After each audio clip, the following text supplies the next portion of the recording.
आइए सर, आइए, स्वागत है आपका। का भइल सर, हमके जिंदा देख के करंट लाग गइल का? ढेर मत सोची,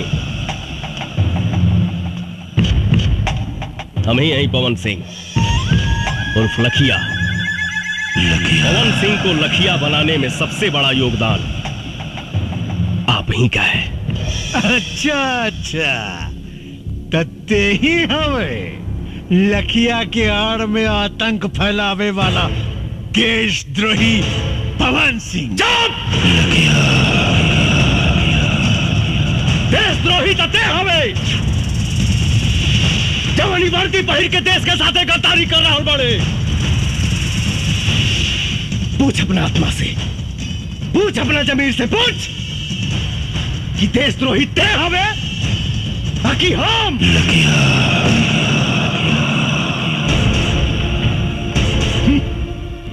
रस्सी जल गई मगर ऐठन ना गई। अगर तोरा भोला यादव के भड़ुआ गिरी ही करे के रहे तई वर्दी उतार के करते। पवन सिंह चिल्लाओ मत, वरना सारा कहानी 1 सेकंड में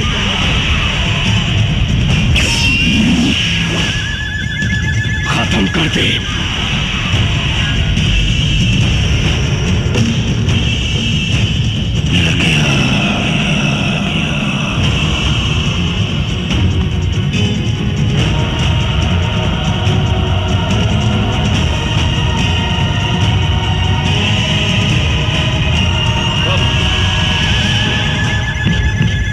साला खाकी पहिर के गांधी जी के अपमान कर रहा बड़े, और ये साला खाकी पहिर के पुलिस के अपमान कर रहा बा। पवन सिंह, ये बंदर लेखा गुलाटी मारल बंद कर और अपना आदमी से क्या कि हथियार फेंक दे, नहीं तो तू सब लगन के मौत आज सुनिश्चित बा। हे डिया जी, है ये भाषणबाजी बंद कर और बाहर से फोर्स मंगाओ और खत्म कर सारे के, खत्म कर। खत्म तो हम तोड़ा के करब रे। तो संसद में बैठ के देश के सौदा कर रहा हूं। रुक जा पवन सिंह, नहीं तो गोली मार दे। अरे तो मुंह का दिखाता है, मार गोली मार। शेरनी के दूध पियले बानी, पवन सिंह के मारे ला करेजा चाहिए। भोला यादव के कुत्ता ओकर फेंकल रोटी खाए वाला साला हमरा के का गोली मारी।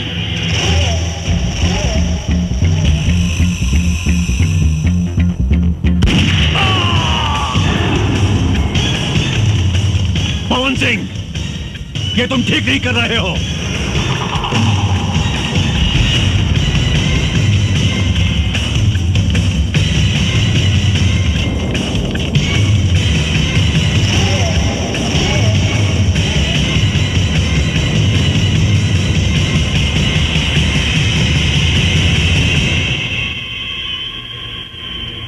एसपी पवन साहब, आप ही लखिया हैं?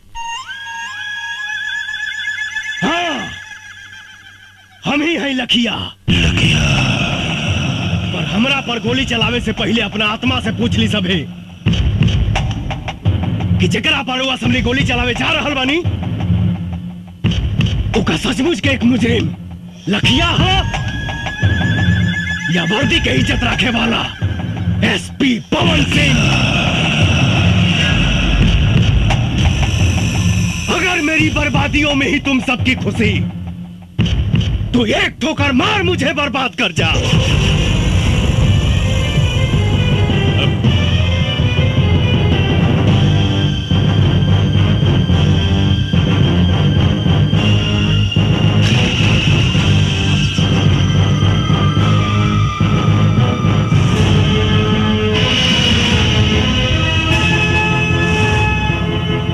सर, हमने आपके जैसा ईमानदार पुलिस ऑफिसर नहीं देखा सर। हम आपके ऊपर गोली नहीं चला सकते सर। सर, अगर आप जैसे पुलिस ऑफिसर पर गोली चलाऊंगा तो घर जाके अपने बच्चों को क्या जवाब दूंगा? आप पर गोली चली तो हिंदुस्तान में भ्रष्टाचार और आतंक खत्म कर देने वाला आप जैसा ऑफिसर बनने की कोई भी हिम्मत नहीं करेगा सर। बंद करो ये बकवास। It's my order, shoot him. Sorry sir, हमें लखिया को मारने का आदेश मिला है, एसपी पवन सिंह को नहीं।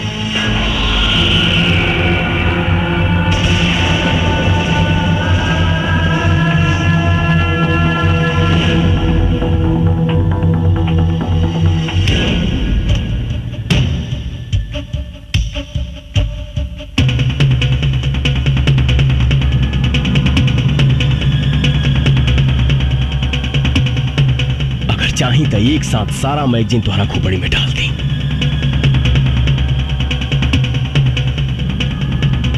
लेकिन सर, आपकी मौत समस्या का समाधान नहीं। समस्या है भ्रष्टाचार, आतंक, और इसे हम पुलिस वाले ही खत्म करेंगे।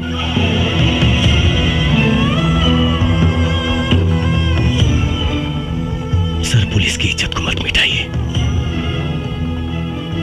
वरना लोगों का पुलिस पर जो बचा खुचा विश्वास है वो भी खत्म हो जाएगा।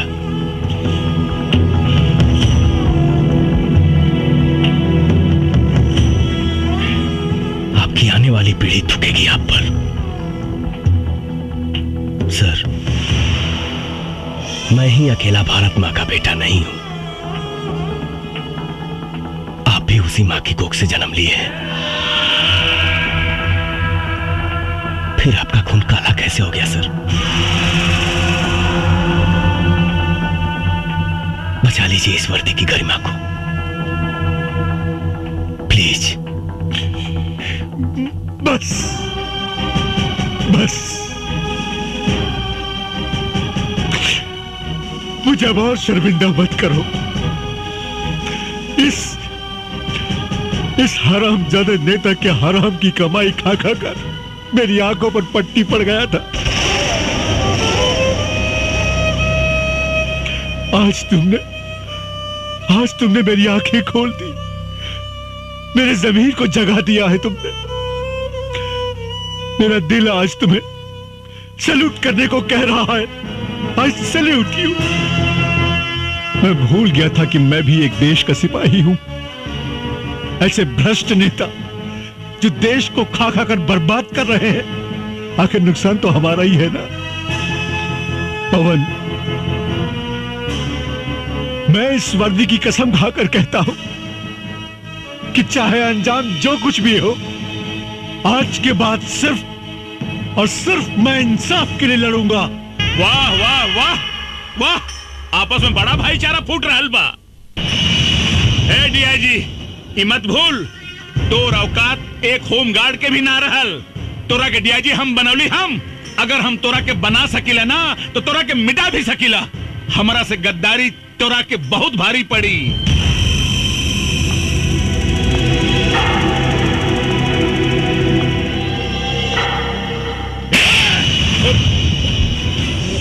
अंजाम की परवाह मऊगा करेले, मर्द ना। ए डीआईजी, ए साला, अरे तू अपने आप के मर्द कब से हो गए ले रे? जब से तोहरे जैसन मऊगा के साथ छूटल, अब मर्द के साथ मिलल।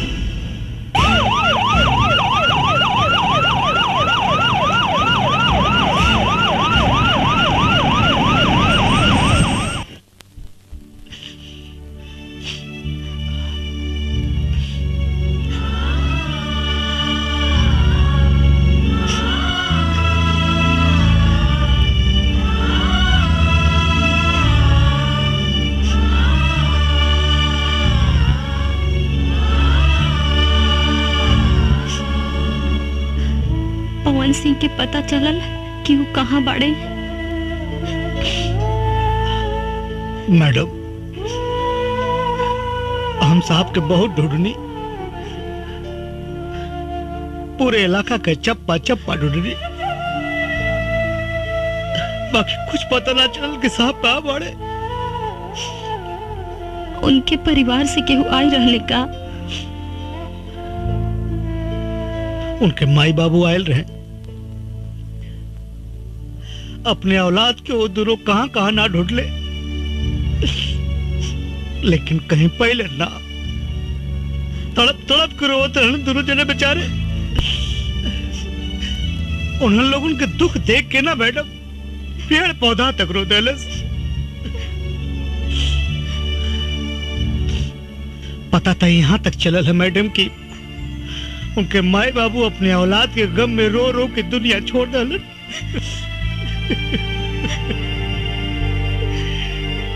आखिर पवन सिंह गईले कहाँ? कुछ पता ना मैडम। लोग कहे कि मर गए पवन सिंह। नहीं, मेरा पवन कभी नहीं मर सकता।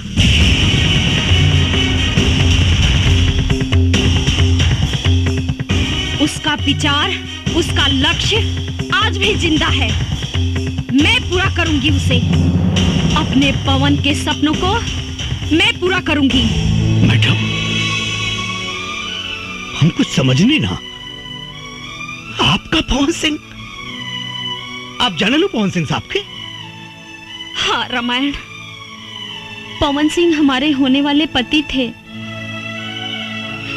शादी होने वाली थी हमारी उनसे। हम दोनों बहुत प्यार करते थे एक दूसरे से। हमारा प्यार कॉलेज से शुरू हुआ था।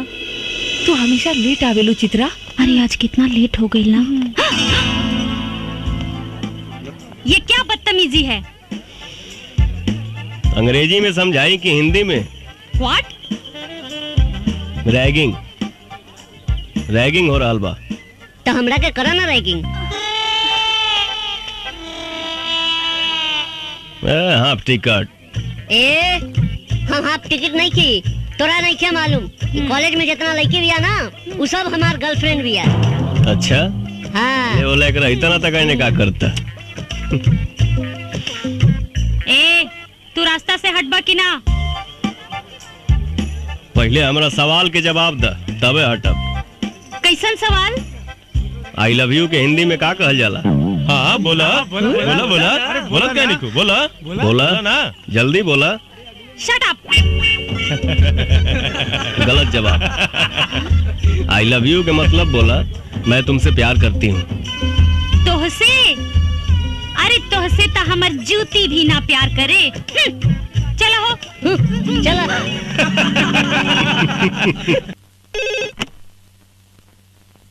यस सर, गोविंदपुर थाना को नक्सलवादी लूट रहे हैं। आप जल्दी से जल्दी आइए सर, प्लीज।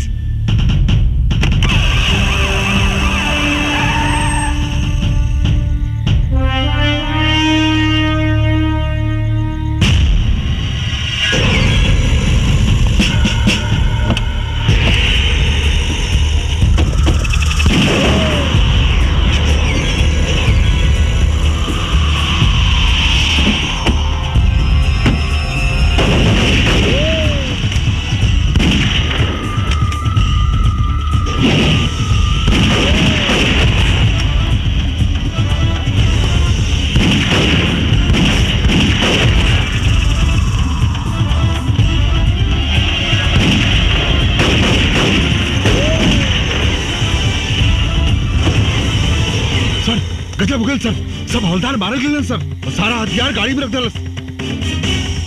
तते मुंह का देखा तारे। पोजीशन ले। हाँ हाँ। रामायण जी सर।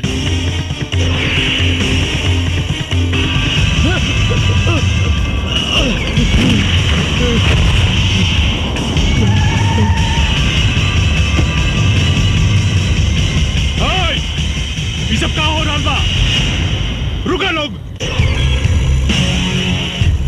सर, कुछ नक्सलवादी थाना लूटने की कोशिश कर रहे हैं। थाना लूटने की कोशिश कर रहे थे या आप आम सप्लाई करवा रहे थे? वो भी इस थाने को लुटवा कर। क्या बात कर रहे हैं सर? ठीक कह रहा हूं मैं। ये दरोगा ने आकर मुझे सब कुछ बता दिया है। बकवास मत करिए सर। साले चोर, तेरी ईमानदारी का पर्दा फाश हो चुका है। आम सप्लायर। सरकार 50 लाख रुपया दिले बनी कि हथियार से भरल ट्रक निकाले खातिर। विश्वास ना होके तो चेक कर ली इनके गाड़ी। दारोगा। जी सर। जाकर इसकी गाड़ी की तलाशी लो। ओके सर।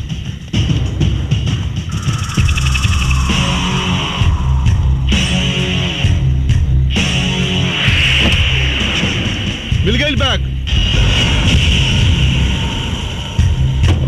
सर ये देखिए, ये है बैग।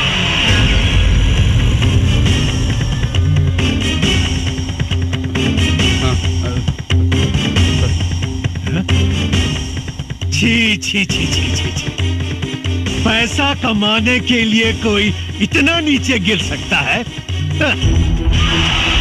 दरोगा जी सर। छीन लो इसका आर्म्स।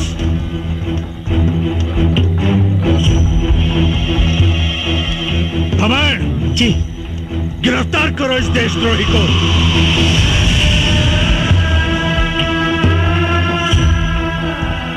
देख क्या रहे हो? जी सर। गिरफ्तार करो इस देशद्रोही को।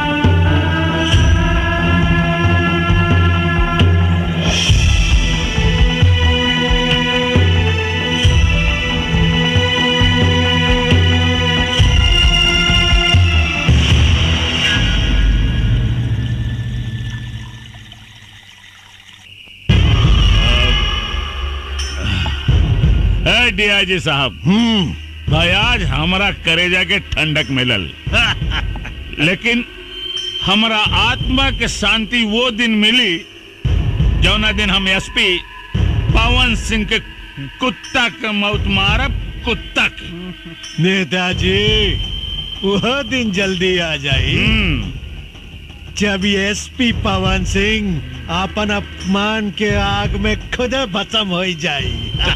नेताजी, आज हमारा लोग के बड़ा खुशी के दिन बा। हाँ। ये खुशी में चार तब लगी का? जब कोई जश्न वचन हो जाए। हे दरोगा, दारू पिया दारू।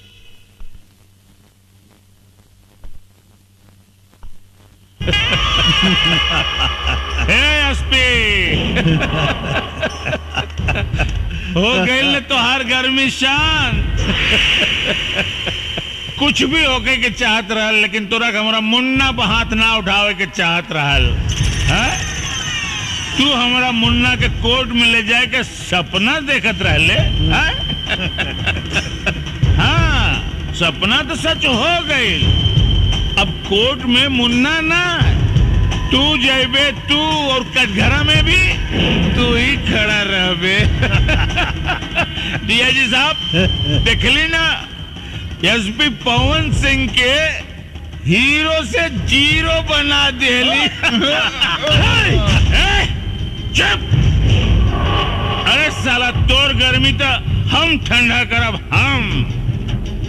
तू चिंता मत कर, कल जब तू कोर्ट से छुटबे ना तो जेल में ना पहुंचबे। जवन जनता तोरा के भगवान मानत रहल ना, वह जनता तोरी जान के दुश्मन बनी। हे एसपी, अब तोर मौत भीड़ में होके, भीड़ में। जाना तारे काहे से कि वो भीड़ में हमरा अपना आदमी रहेंगे, जवन तोरा काम तमाम करी है। चली डीआईजी साहब, चली रहुआ, चली। डीआईजी साहब, ये वर्दी के कलंकित मत करी, नहीं तो पुलिस और दलाल में कोनो अंतर ना रह जाए। साला देशद्रोही। दरोगा जी सर। ड्यूटी मुस्तैदी से होवे के चाहिए। हाँ। और कोनो कीमत पर दरवाजा ना खोले के चाहिए, बुझला? हाँ।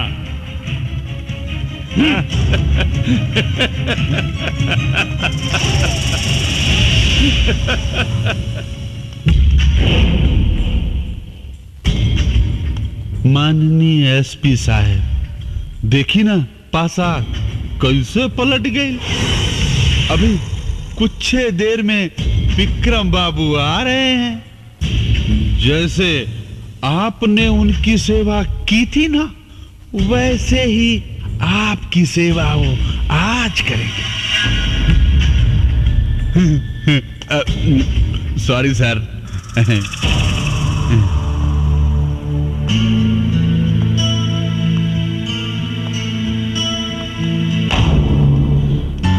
साहब,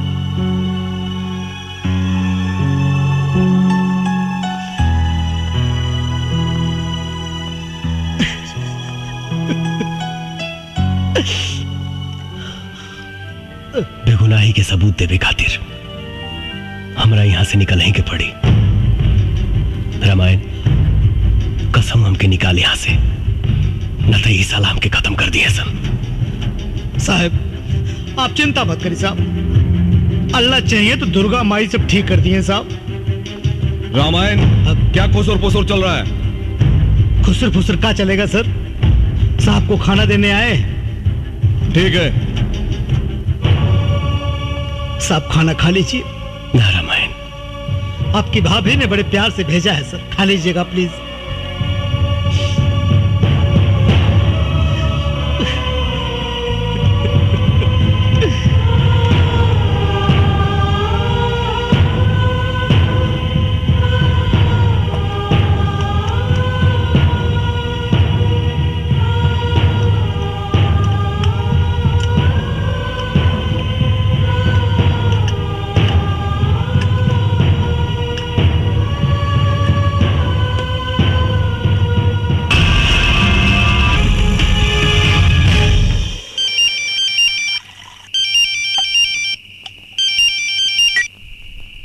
हाँ बेटा विक्रम, अरे एसपी मर आ गई का? अरे मार मार के सारे का हाथ गोड़ तोड़ दिए, छोड़िए मत। अरे क्या मारी बाबूजी? अरे क्या क्या मारी? उस साला एसपी तो ताला तोड़ के भागिल बा। भाग गई? हाँ बाबूजी। अरे पीछा कर सारे के, गोली मार दे, बचे के ना चाहिए। हम बढ़िया होता नहीं, हम बढ़िया होता नहीं। हाँ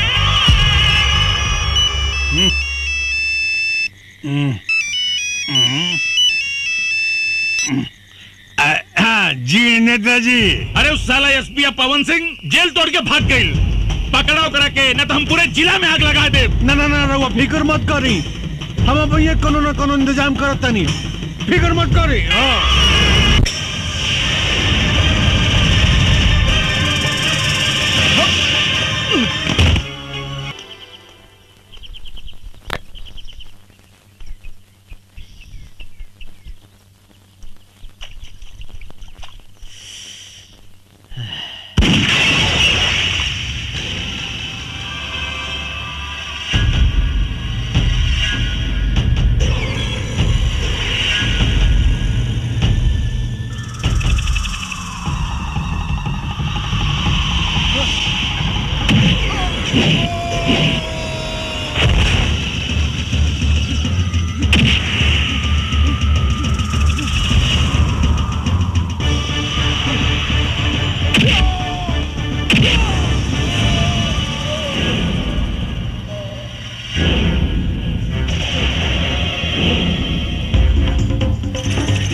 विक्रम, अरे बेटा विक्रम, विक्रम, अरे बेटा विक्रम, अरे विक्रम, के मार देलेस तोरा के बेटा, के मार देलेस?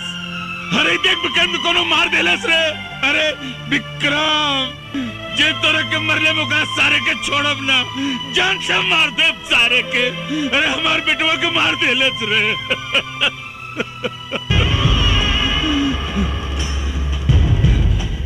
एसपी पवन सिंह, हम तोरा के जान से मार दे सारे। हम तो रह ना छोड़ा।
पवन सिंह के पता चलल कि वो कहाँ बाड़े?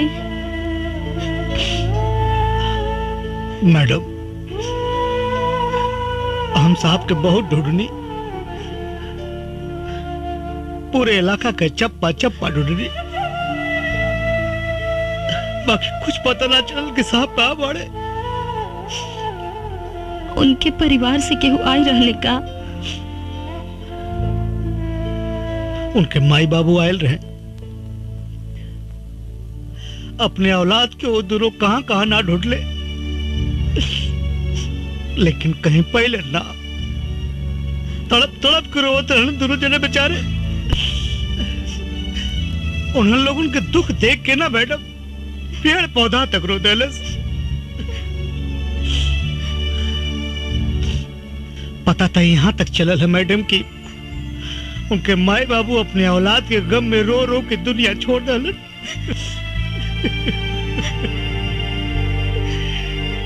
आखिर पवन सिंह गईले कहाँ? कुछ पता ना मैडम, लोग कहे कि मर गए पवन सिंह। नहीं, मेरा पवन कभी नहीं मर सकता।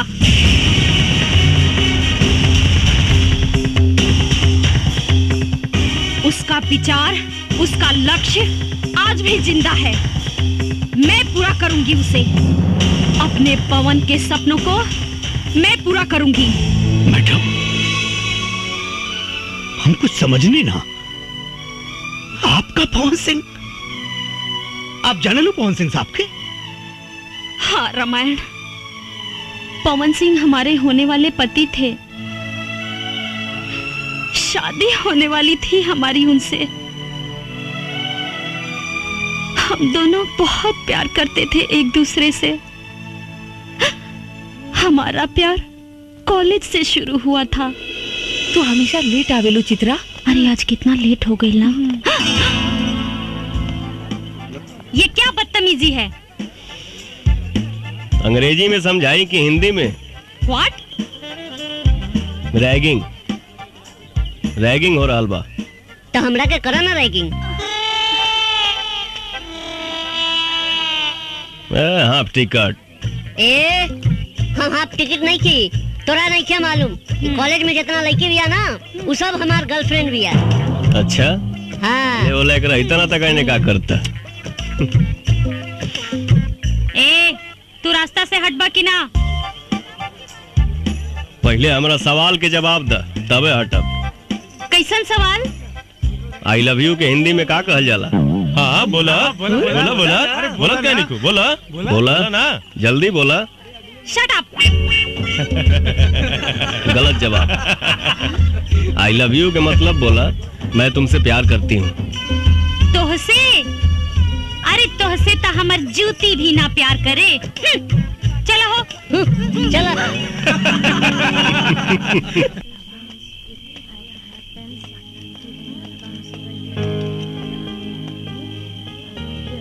का सोचा तारू चित्रा? वो लड़का के बारे में इतना सोचा तारू तू? एक बात कही छोटू। हाँ बोला। वो लड़का सही मायने में मर्द बा। वो लड़का तोरा कहीं दिल चुरा के तो ना ले गई? हमरो कुछ ऐसे नहीं बुझाता।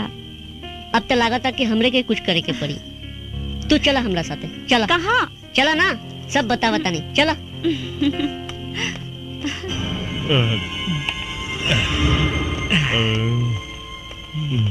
कहाँ ले जाता रहा छोटू? चला ना बता नहीं। इतना रात के इतना सज धज के ई हाफ टिकट के साथे कहवा घूमे जाता हो?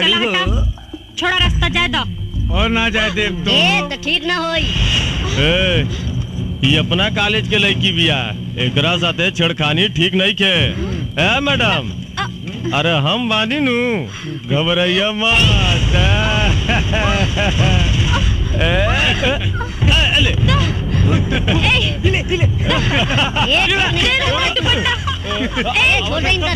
अच्छा ना हुई रे। दुपट्टा दे दे।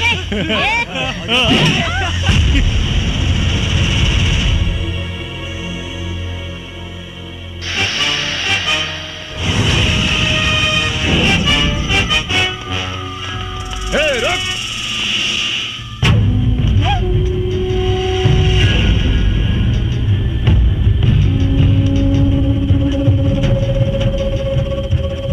कॉलेज में पढ़ाई करे आइल बड़ा लोग पढ़ाई करा जा लड़की बाजी ना।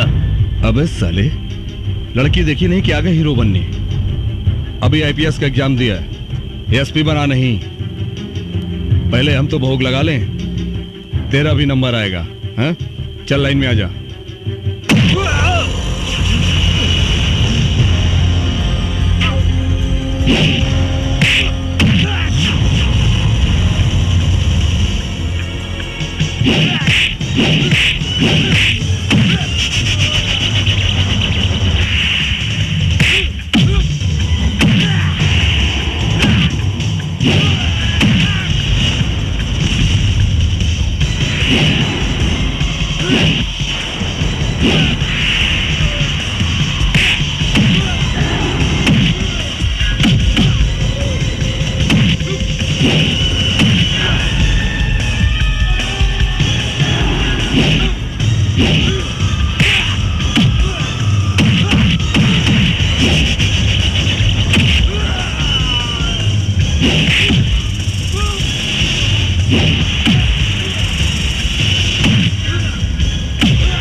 अरे भैया हमको क्षमा कर दो माफ कर दो।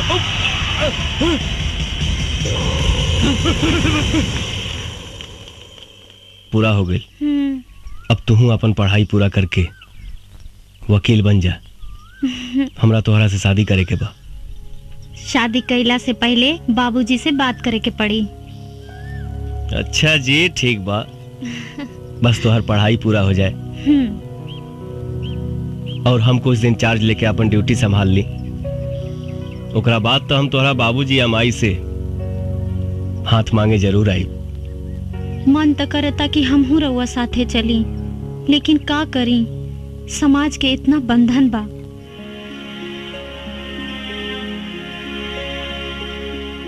तन मन से हम तोहके अपन पत्नी मान चुकल बानी।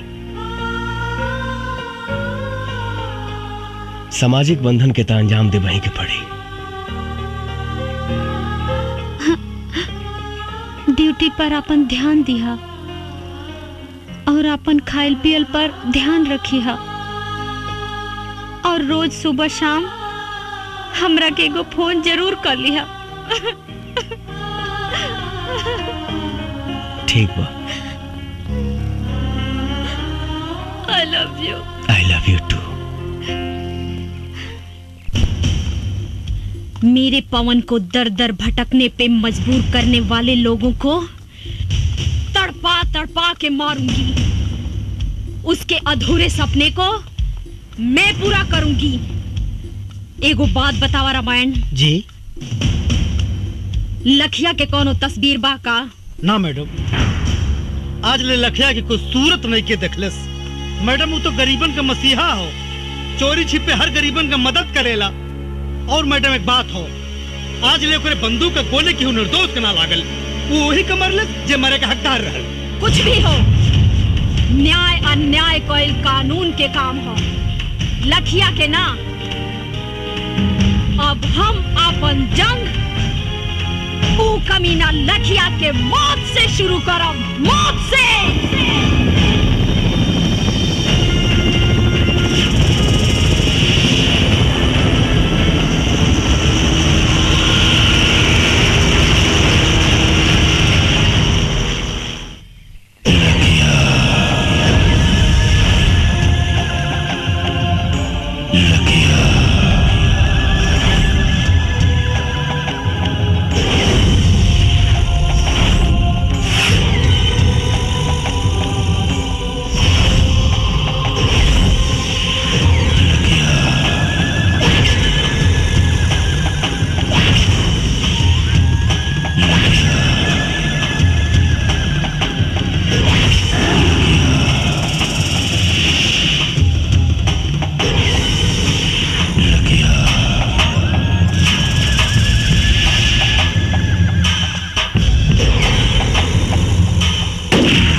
चित्रा,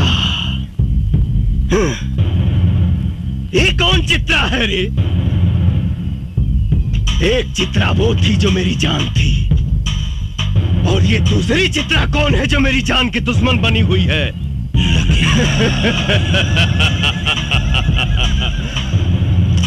लखिया के मारे वाला भगवान के छोड़ के धरती पर केहू जन्म नहीं खेले ले।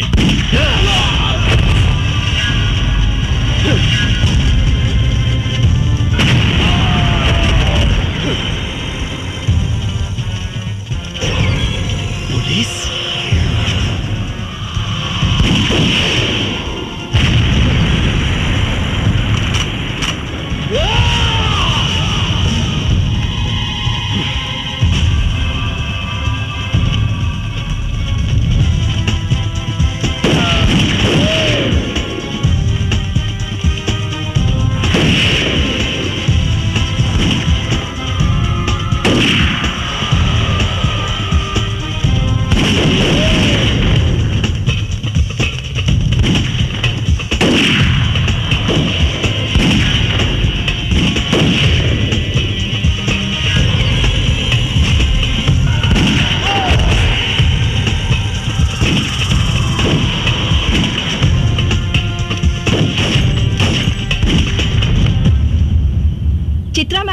लखिया के अड्डे पे जो पुलिस ने छापा मारा है उसके बारे में कुछ बताना चाहेंगे आप? जो काम 5 सालों में नहीं हुआ, हमारी टीम ने उसे 5 दिनों में कर दिखाया।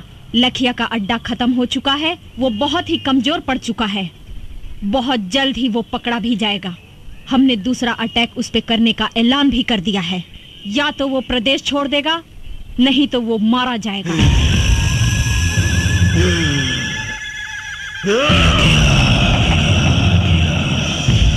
मरेगा, सब मरेगा।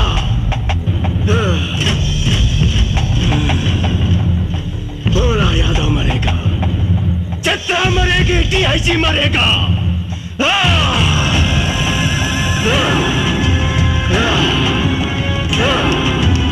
24 घंटा के अंदर मुझे जितना चाहिए।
चारों तरफ माइंस बिछल बा।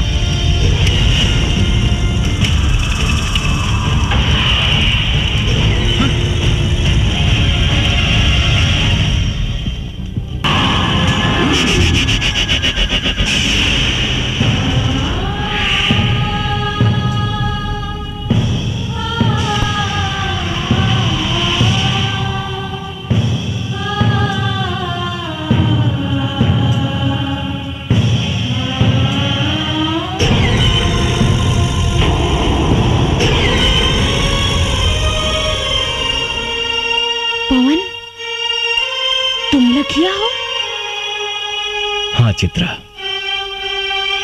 लेकिन तुमने वर्दी कब पहन ली? हमरा ना मालूम रहे कि तोहरा से मुलाकात हुई ओहो ऐसन मोड़ पे। का करी चित्रा, आईपीएस पवन सिंह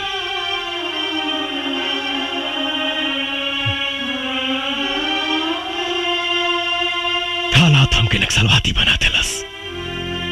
हमरा भी तो हर अधूरा सपना पूरा करेला वर्दी पहने पे मजबूर होके के पड़ल पवन। लेकिन पवन कम से कम एक बार तो हमरा बारे में सोचता। अरे कम से कम एक बार हमरा अपना माथा पर कलंक के टीका लगा के अपना चित्रा पे तो भरोसा रखती आप। आज भी बा,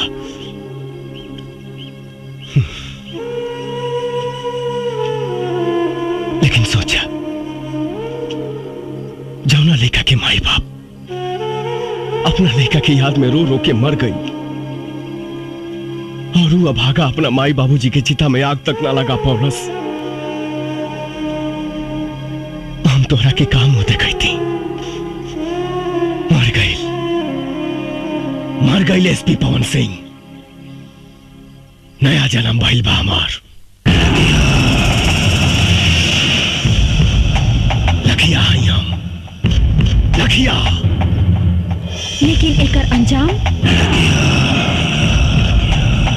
के परवाह मौका करेला, मर्द ना। तू हमार हीरो बाड़ा पवन। हम चाहतानी कि तू सरेंडर कर दा, हम तहरा के बेगुनाह साबित करवाई।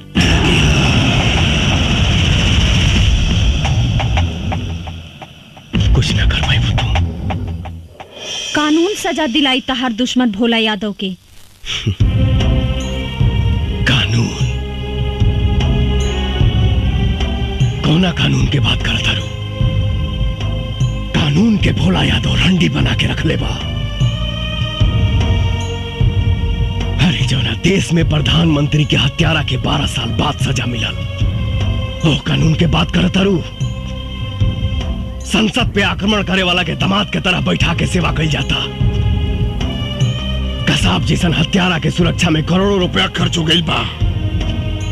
वो कानून का सजा दी भोला यादव के? हमरा तोहरा कानून पे भरोसा नहीं खे। बहुत जल्द भोला यादव जेल के अंदर हुई पवन, तू हमरा ऊपर भरोसा रखा।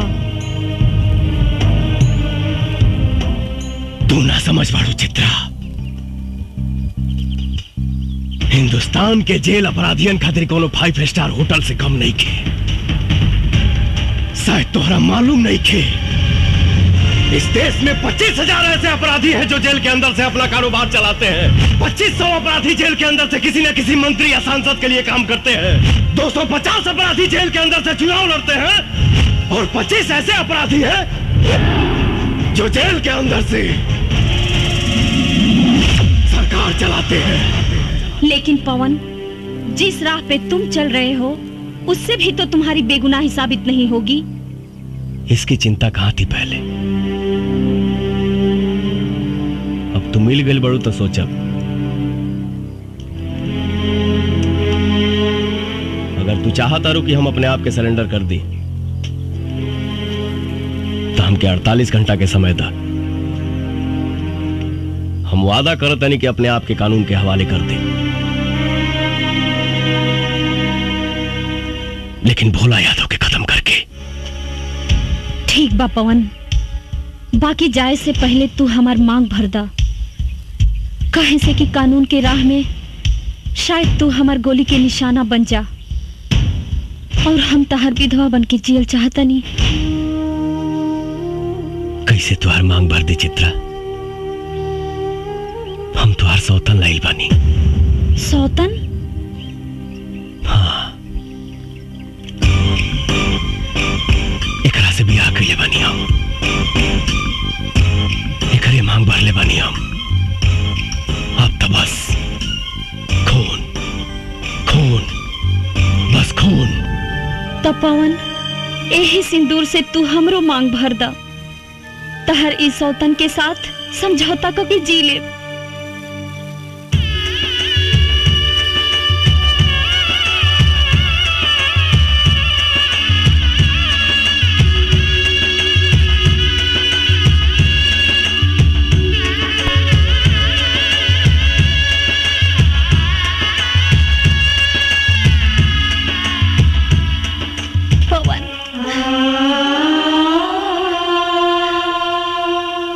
एसपी चित्रा, आप जहाँ कहीं भी हो हमें सिग्नल दें। पुलिस चारों तरफ से जंगल को घेर चुकी है। आप हमें सुन रही है तो सिग्नल दीजिए। बहुत देर से देखत बानी तोहन का प्रेम लीला, अब पुलिस आ गई बा। तोहन के कहानी खत्म। ए चित्रा, तनिक भी चालाकी के लेकर कोशिश कैली तो तोहन के लव स्टोरी का द एंड यही हो जाई।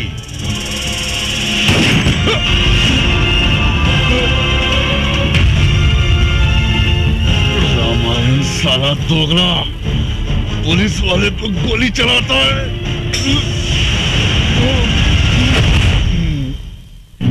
क्या करें दरोगा साहब, हम तो जन्मजात दोगले हैं, लेकिन एक बात याद रखिएगा, रामार सिंह अब्दुल सब कुछ कर सकता है, देश के साथ गद्दारी नहीं। और तुम साले गद्दार हो।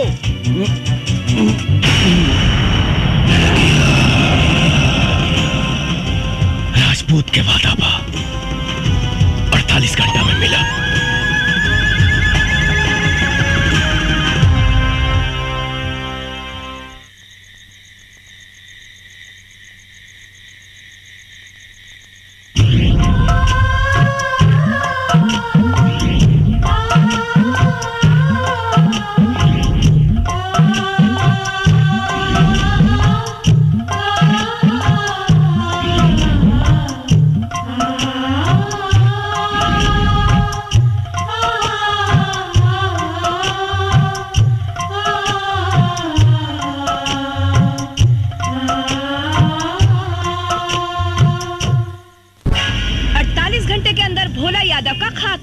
एसपी चित्रा का दावा कि 48 घंटे के अंदर लखिया को जिंदा गिरफ्तार करेंगी, लेकिन लोगों का कहना है कि लखिया ने आज तक किसी बेगुनाह को नहीं मारा। किस वजह से लखिया भोला यादव के पीछे पड़ा है, ये लोगों के बीच एक बहुत बड़ा सवाल बना हुआ है। आज तक लखिया ने जो जो फरमान जारी किए हैं वो उसे पूरे किए हैं। अब ये देखना है कि इस बार लखिया अपने मकसद में कामयाब होता है या नहीं। कोई कुछ भी साफ साफ बता नहीं पा रहा है, लेकिन सबको इंतजार है पूरे 48 घंटे पूरे होने का। अब देखना है एसपी चित्रा लखिया को पकड़ने के लिए क्या क्या प्लानिंग्स करती है। क्या एसपी चित्रा से किसे पकड़ पाएगी या नहीं? क्या लखिया अपने मकसद में कामयाब होगी? टीवी पर अखबारों में आपको अपना फोटो देखकर बहुत अच्छा लग रहा होगा ना। क्या जरूरत थी लखिया को उंगली करने की? अरे कोनो काम करने से पहले ओकर रणनीति बनावे के पड़ेला। रणनीति बना बना के 5 साल बीत गए। लखिया के एगो तस्वीर भी निकाल पाऊनी रहुआ लोग। अरे हम तो कम से कम इतना तो कह दिहनी कि वो आत्मसमर्पण करे के ऐलान कर दिहलस। लेकिन भोला यादव के जान से मारे के धमकी भी दे ले बा। जी मंत्री जी, जल्दी हमारे बंगले पास जाओ। जी सर, मैं अभी आता हूँ। मंत्री जी का फोन था, मैं बाद में तुमसे मिलता हूँ।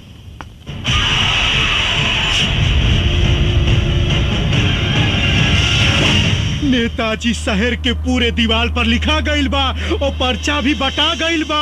48 घंटा के अंदर लखिया रउआ के खत्म कर दी और फिर पुलिस में आत्मसमर्पण करी। हमारा बहुत डर लागत बा। घंटा उखाड़ी लखिया साला हमार। अरे उस साला के तो हम ऊ हाल करब कि जिंदगी में कभी सोचले भी ना होई। ओकर सारे का हाथ पैर काट के ओकरे पछवाड़े में बांस घुसेड़ दे। ओकर सारे के जियल मुहाल हो जाई।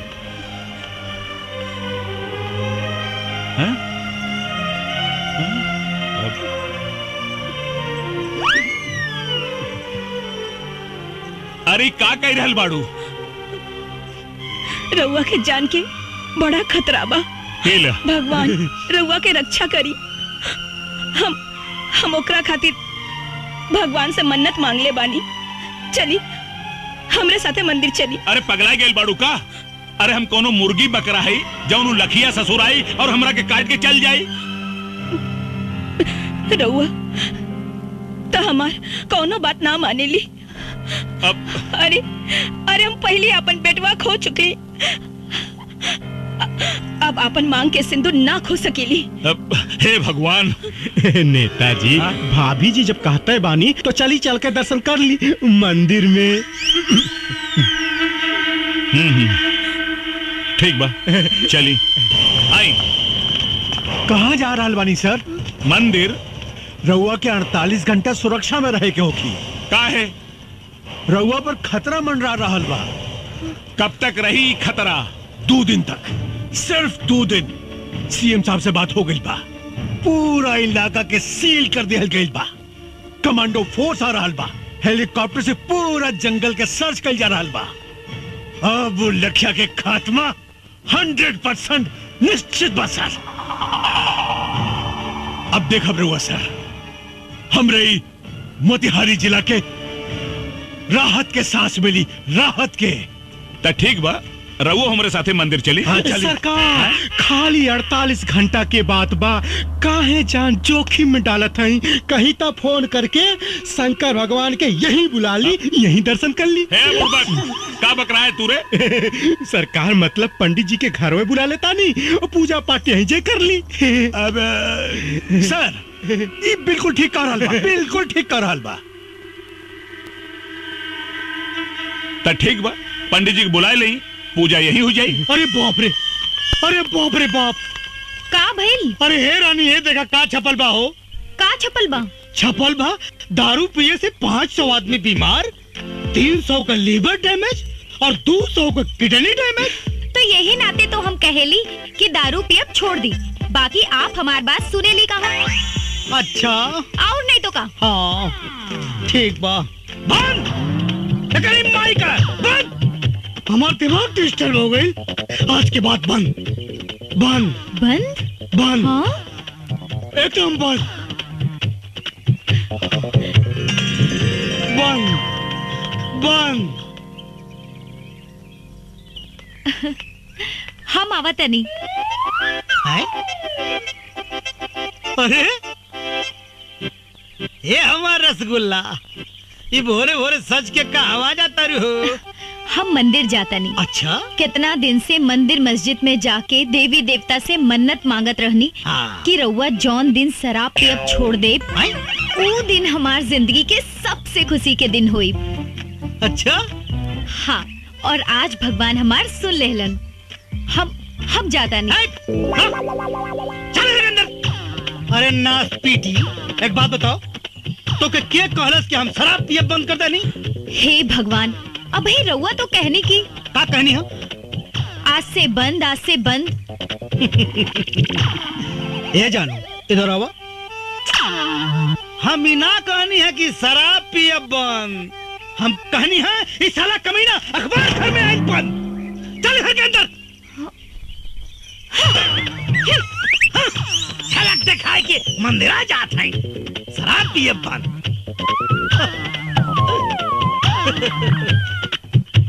जियल अगर जरूरी बा तब पियल बहुत जरूरी बा।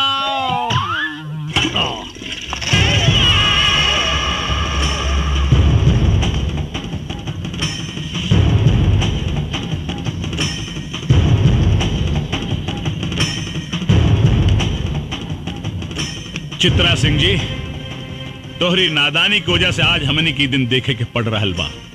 अरे हमरा के तो पूरा विश्वास बा कि तोहार और लखिया के कोनो जरूर साठ गांठ बा। ई तो वक्ते बताई नेताजी कि केकर केकरा से साठ गांठ बा। लखिया कोनो चीन और अमेरिका से हथियार ना मंगावेला। ये तो आप लोगों का शासन प्रशासन ही इतना कमजोर है कि आप लोगों के हथियार से आप लोगों से ही लड़ रहा है। चित्रा! चिल्लाई मत, खाली जवाब दी। अगर लखिया पुलिस से टक्कर ले रहल बा तो ओकरा पास हथियार आवेला कहां से? तुम्हारे कहने का मतलब है कि प्रशासन उसे हथियार सप्लाई करता है? जी हाँ, शासन प्रशासन के कुछ गद्दार लोग जिनका पर्दाफाश बहुत जल्द होगा।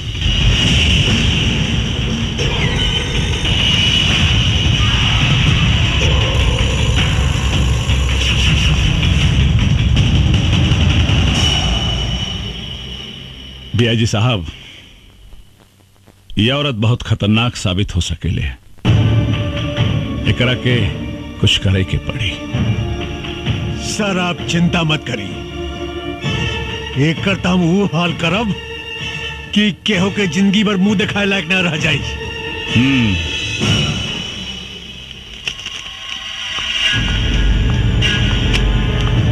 एक मंत्री से बात करने की तमीज नहीं है तुमको उनके औकात का पता नहीं है। मुझे बहुत अच्छी तरह पता है सर उनकी औकात। जान पे आई तो चूहे की तरह बिल में घुसकर बैठ गए। यही है उनकी औकात। तुम्हें मालूम है वो तुम्हारा क्या कर सकते हैं? वर्दी उतरवा सकते हैं बस, और वर्दी का डर आप जैसे भड़ुओं को है, हमको नहीं। Shut up! चिल्लाइए मत। आप जैसे गद्दार पुलिस ऑफिसर की वजह से पनपता है ये आतंक, होती है अराजकता। वरना पुलिस अपने पे आ जाए तो अपराधी अपराध करने के बारे में सोचने से पहले ही मुंह देगा। तुम हद से ज्यादा बढ़ रही हो चित्रा। यही हद तो हमको बार बार रोकता है सर, वरना आप जैसे गद्दार पुलिस ऑफिसर खाकी की शान को खादी के जूतों तले रौंद कर उसकी गरिमा को धूल में मिला रहे हैं। तुम मुझ पर इल्जाम लगा रही हो। बिल्कुल सर, जब कोई पुलिस ऑफिसर ईमानदारी से काम करता है, अपने काम को अंजाम देता है, तो नेताओं के एक इशारे पे आप लोग या तो उसका ट्रांसफर करवा देते हैं और नहीं तो उसकी वर्दी उतरवाकर खोटी पर टंगवा देते हैं। तुमको इस बात का अंदाजा है कि तुम किससे बात कर रही हो? जी हाँ, एक पुलिस ऑफिसर कम, दलाल ज्यादा हैं आप। उतरवा दूंगा तुम्हारी मैं वर्दी चित्रा। आप क्या उतरवाएंगे वर्दी को? अरे भाड़ में जाए ऐसी वर्दी जिसे पहनकर घुटन महसूस होती हो। इंतजार कीजिए, 48 घंटे में ये वर्दी आपके सामने होगी। लेकिन इसी 48 घंटे में मैं आपको दिखाऊंगी कि वर्दी की ताकत क्या होती है। लखिया को जिंदा मैं पकड़ कर लाऊंगी, ये मेरा वादा है। असली बाप के औलाद हैं तो भोला यादव को बचा कर दिखाओ।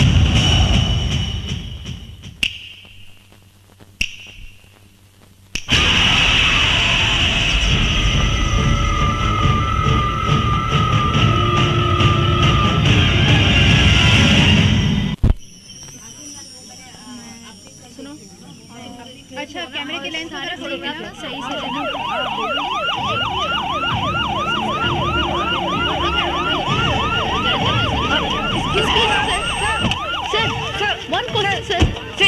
साहब, आप भोला यादव की सुरक्षा के लिए क्या व्यवस्था किए हैं? भोला यादव की सुरक्षा पूरी तरह से हो रही है। परिंदा पर भी नहीं मार सकता। लेकिन कब तक? बहुत जल्द हम लखिया को जड़ से खत्म कर देंगे। हमारी पूरी पुलिस फोर्स लखिया को युद्ध स्तर पर ढूंढ रही है। आप लोग चिंता मत कीजिए, बहुत जल्द हम आप लोगों को एक गुड न्यूज देने वाले हैं। लखिया का खात्मा तो होकर रहेगा, मैं उसे खत्म कर दूंगा। एक्सक्यूज मी सर। एसपी चित्रा सिंह जी, कहाँ बा लखिया? लखिया तो जंगल में छिपल बा। फिर तू यहाँ का कर रहल बाड़ू हैं? बतावे आइल बनी कि मुस्तैद रहिया बड़ा ही खतरनाक खिलाड़ी बा लखिया। आंख से सुरमा निकाल लेवेला और आंख के पता भी ना चलेला। लखिया के खाल खिंचवा के ओकरा में भूसा भरवा दे। तू हमरा के चीन्हे लो ना। ये तो वक्ते बताई कि केकरा के खाल खिंचवाई। तहरा बात में तो लखिया के प्रति बड़ा हमदर्दी दिखाई देता है। राउर आंख के दोष बा, राउर नजर खराब हो गई बा, चश्मा लगवा ली। तभी से बात करा। और एक बात याद रखा, 2 घंटा बचल बा तारा के लखिया के गिरफ्तार करे में। अगर तू गिरफ्तार ना कैलू तो तोहार भी हम उहे हाल करब। जवन एसपी पवन सिंह के कैनी यही ना। चुप काहे हो गई? वर्दी के ताकत और वर्दी के औकात आपका जाने नी, हम जाने नी। डीआईजी साहब, जौना लखिया के रउआ लोग एगो तस्वीर तक हासिल ना कर पौनी, आज हम ओकरा साक्षात गिरफ्तार करके ले आइल बनी। कहाँ बा लखिया? तारा जेब में ना, राउर बाप भोला यादव के स्वागत में बा। चल के देख ली।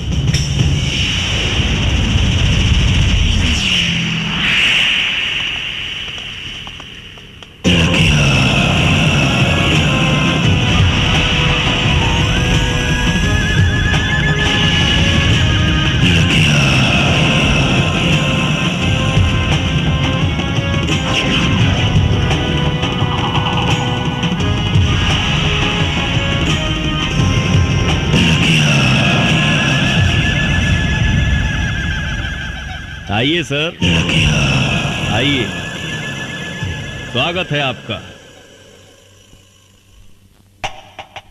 का भइल सर? हमके जिंदा देख के करंट लाग गइल का? ढेर मत सोची,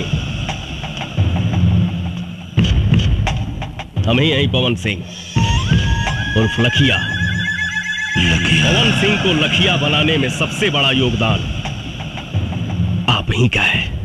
अच्छा अच्छा, तत्ते ही हमें लखिया के आड़ में आतंक फैलावे वाला देशद्रोही पवन सिंह।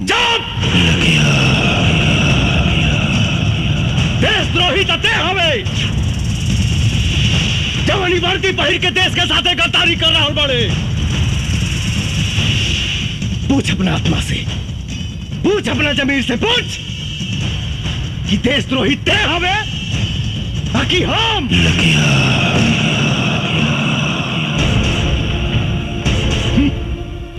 रस्सी जल गई मगर ऐठन ना गई।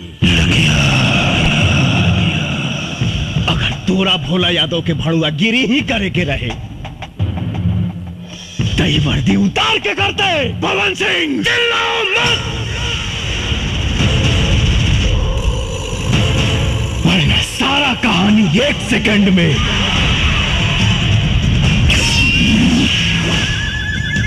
खत्म खत्म कर दे।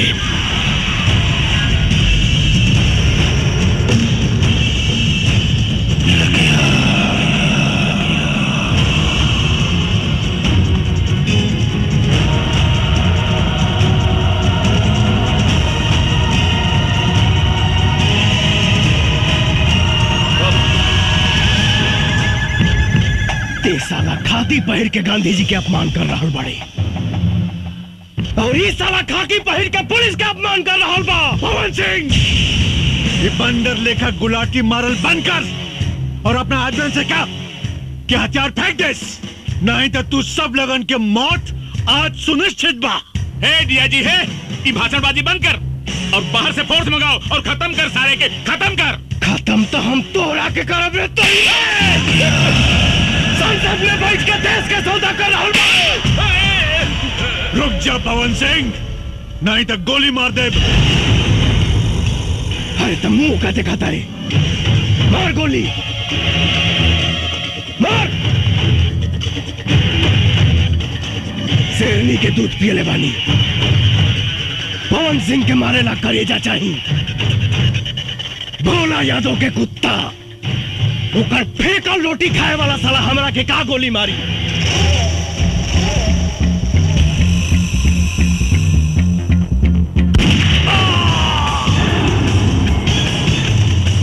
पवन सिंह, ये तुम ठीक नहीं कर रहे हो।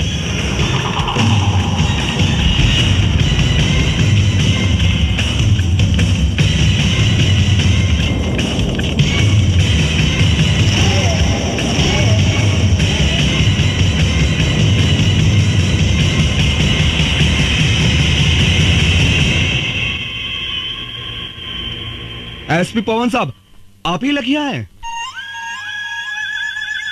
हाँ, हम ही हैं लखिया। पर हमरा पर गोली चलावे से पहले अपना आत्मा से पूछ ली सभे कि जकरा पर वो असम्बली गोली चलावे जा रहल बानी, ओका सचमुच के एक मुजरिम लखिया हो या वर्दी के इज्जत रखे वाला एसपी पवन सिंह। अगर मेरी बर्बादियों में ही तुम सबकी खुशी, तो एक ठोकर मार मुझे बर्बाद कर जा।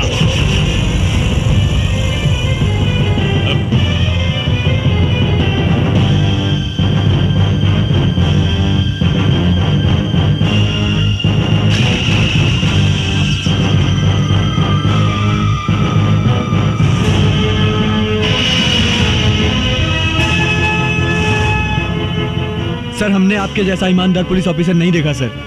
हम आपके ऊपर गोली नहीं चला सकते सर। सर, अगर आप जैसे पुलिस ऑफिसर पर गोली चलाऊंगा तो घर जाके अपने बच्चों को क्या जवाब दूंगा?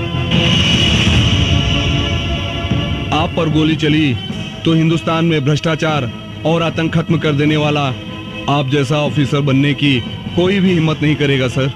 बंद करो ये बकवास। It's my order, shoot him. Sorry sir, हमें लखिया को मारने का आदेश मिला है, एसपी पवन सिंह को नहीं।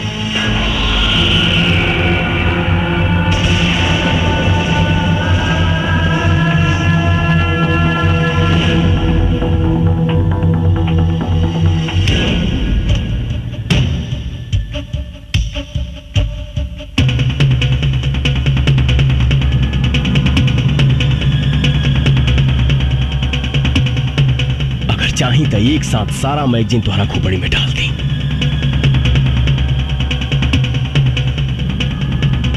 लेकिन सर, आपकी मौत समस्या का समाधान नहीं, समस्या है भ्रष्टाचार, आतंक,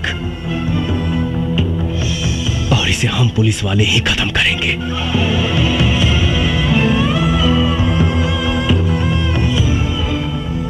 सर, पुलिस की इज्जत को मत मिटाइए, वरना लोगों का पुलिस पर जो बचा खुचा विश्वास है वो भी खत्म हो जाएगा।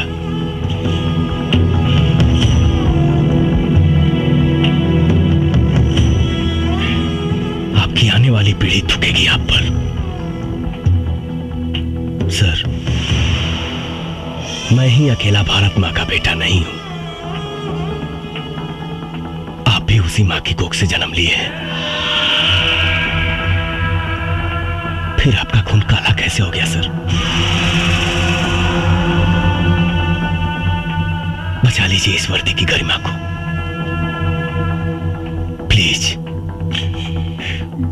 बस बस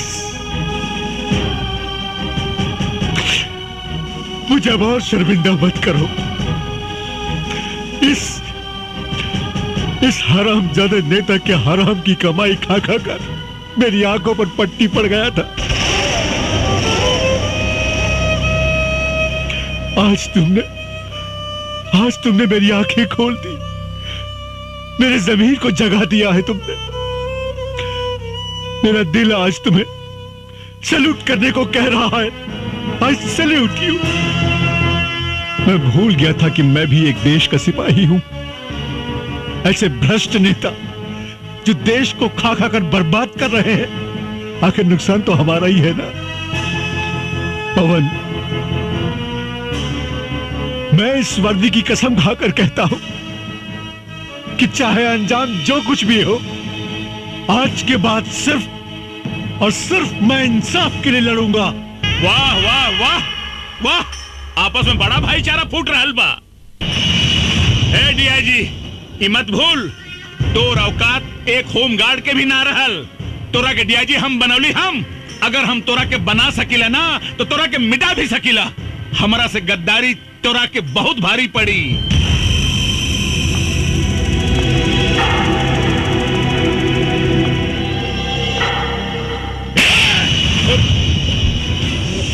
अंजाम की परवाह मऊगा करेले, मर्द ना।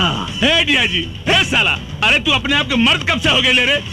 जब से तोहरे जैसन मऊगा के साथ छूटल, अब मर्द के साथ मिलल।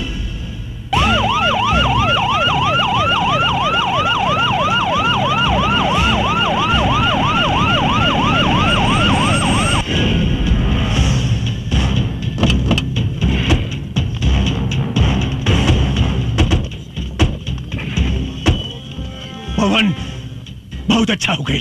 सीएम साहब खुद आ गए। आज पूरा देश लाइव देखी कि देश के भ्रष्ट नेता कैसे देश के सौदा करेले।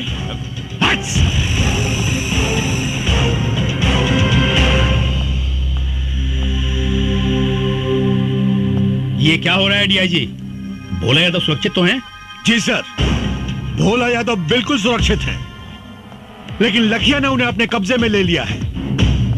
और एक बात सर, जिसे सुनकर आप सब लोगों को आश्चर्य होगा, लखिया और कोई नहीं, एसपी पवन सिंह ही है। क्या बकवास कर रहे हो?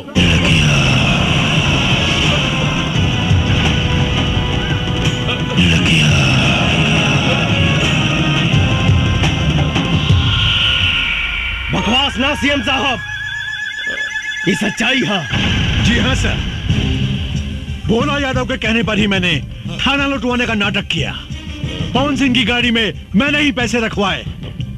पवन सिंह निर्दोष है सर, बल्कि सच्चाई तो यह है कि इन सारे गुनाहों की जड़ ये भोला यादव है। सारे कर कहानी तो हम कब के खत्म कर दिले रहती, लेकिन हम के वो दिन के इंतजार रहे कि अगर सच्चाई पूरा देश देखे। पर नक्सल बनकर तुमने जो अपराध किया है उसका क्या? नक्सलवाद समाज की पैदावार नहीं है सर, राजनीति की पैदावार है। और ये भोला यादव इस प्रदेश का सबसे बड़ा हथियार माफिया है। मेरे पास हथियार आया कहां से? 5 साल तक लड़ाई लड़ता रहा, सिर्फ यहां के नेताओं से हथियार खरीद कर। झूठ बोल रहा है सीएम साहब, ये हमको फंसाना चाहता है। अरे भगोड़ा है, जेल तोड़ के भागा हुआ है।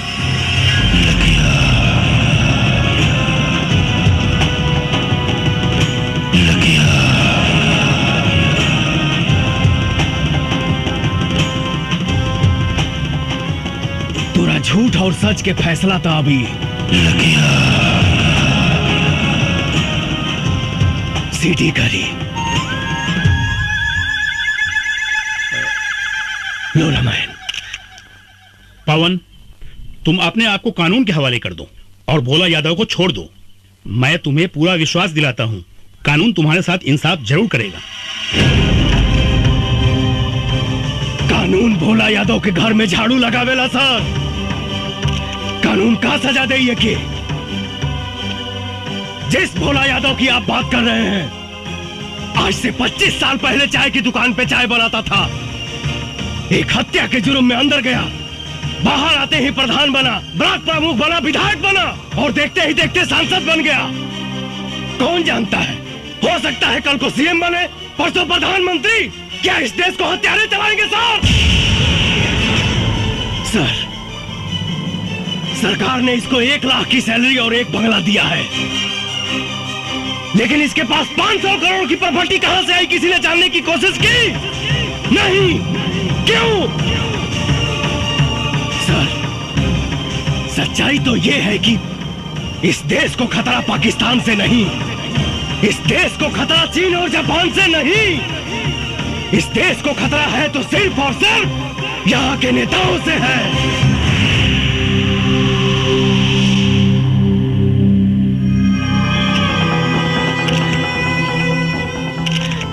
सर, मैं निर्दोष हूं, कचरा साफ करने आया था, लेकिन इन लोगों ने मुझे मजबूत करने के बजाय मेरा हाथ ही काट दिया। बचा लीजिए सर, इस देश को अंधकार की ओर जाने से बचा लीजिए।